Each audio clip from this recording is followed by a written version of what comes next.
Hello and welcome to the WitchTips podcast. I'm your host, Austin Castelli. The Afterglow Vista is a gorgeous sight to behold. Settled in the woods of Roche Harbor Cemetery in Washington, the ethereal structure attracts visitors all year round. Though it may seem like a quiet place to sit and appreciate the lush green forest, there is something more under the surface. John Stafford McMillan, the patriarch of the family, was well respected in his lifetime. He was a 32nd degree Freemason and a leader in his college fraternity. He was religious, political, and family-oriented. McMillan served as the controlling shareholder in the Roche Harbor Lime Company in 1886. McMillan built housing and stores for his employees. The town became a sort of self-sustaining entity, complete with its own water systems and currency. The island's population reached around 250 residents during the time McMillan was leading the company.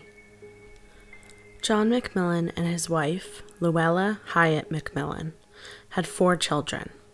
John McMillan Jr., whose date of death as well as resting place is unknown, Fred McMillan, who died in 1922, Paul McMillan, who died in 1961, and Dorothy McMillan, who lived until 1980. Little more than the names, birth dates, and death dates are known about the McMillan children. When McMillan neared the end of his life, he designed the Afterglow Vista.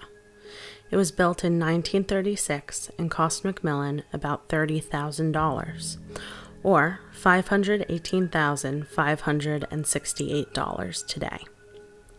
It is a circular stone ring held up by 7 vertical pillars, one of which was intentionally never completed. This is said to represent death, which will always take a person before they can finish their work. Within the circle of pillars is a limestone table, and around the table are 5 stone chairs.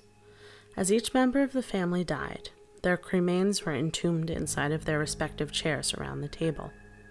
One chair is intentionally missing to represent John, the son that McMillan excommunicated when he renounced the family religion. It is also believed that upon her death, the governess of the family, Ada Bean, was entombed in the mausoleum with them. She died before the rest of the McMillan family, who kept her ashes until the Afterglow Vista was completed. When people visit the mausoleum, they have reported strong feelings of uneasiness when going to sit on the chairs.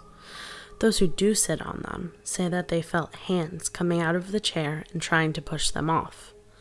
Odd blue lights are said to surround the structure at night. During the planning of the mausoleum, there was originally supposed to be a dome covering the table and chairs, but that idea was abandoned. When it's raining, visitors report feeling no rain when standing inside of the structure, though there is no covering. This is a first-hand account from Amanda Lynette Meter. Upon approaching the rotunda at the top of the hill, I did see a spirit, but only one. She was a matronly woman wearing a long white dress, standing next to the dinner table tomb in the center. When I looked at her, she gestured for me to have a seat. When I sat down, I glanced at the name on the back of the tomb. It was Dorothy McMillan's. Upon later research, I learned that others have also seen the same woman, so I assume we may all be seeing her, and perhaps this woman is actually Dorothy McMillan.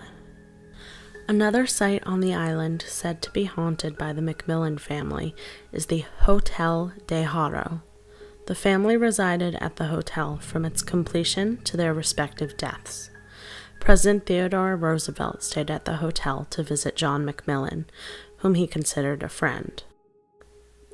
There are many first-hand accounts of haunting at the Hotel de Haro. The story was shared by an ex-employee of the hotel. I worked at the gift shop in the main hotel structure in the early 2000s. I heard many stories about Ava, a mischievous presence who primarily played tricks on those who worked at the hotel. She can be seen at a certain window in the restaurant at times, moving things around, breaking things, etc. One late fall afternoon, I had been folding all the shirts, sweaters, shorts, sweatshirts in the back of the room of the gift shop for nearly an hour, arranging dozens of piles to look just so.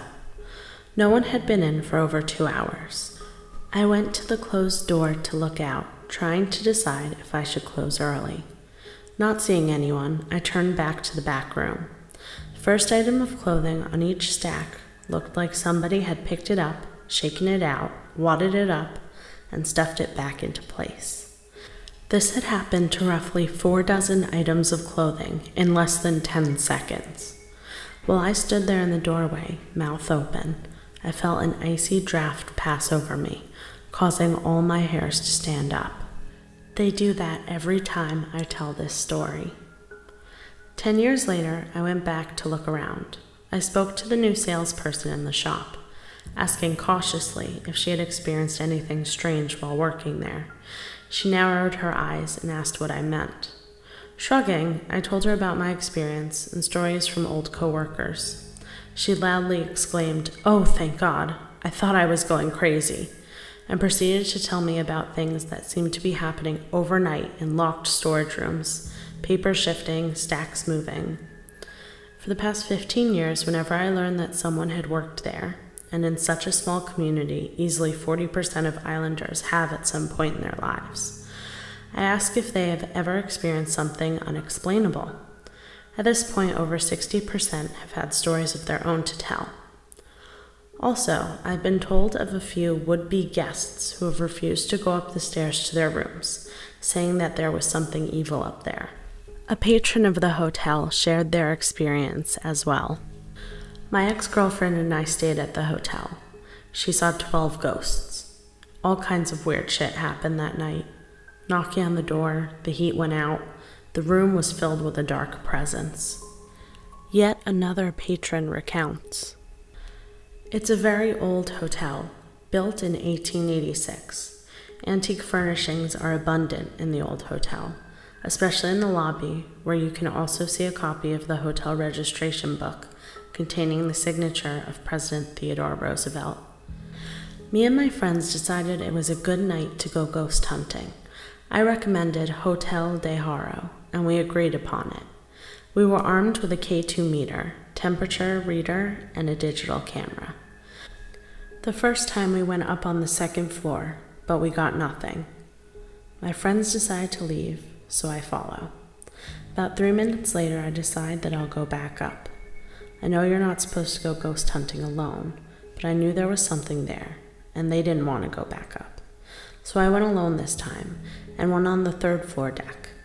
I walked around with the K2 meter and didn't find anything, and couldn't take pictures or do a temperature reading because my friend had kept those devices. So I walked around and I listened hard. As I turned around to go back down the stairway that led to the 2nd floor outside deck, I heard 3 or 4 footsteps behind me. They sounded like heavy boots. I felt that this was a middle-aged man. I turned around and there was no one there. Checked around the corner and still no one.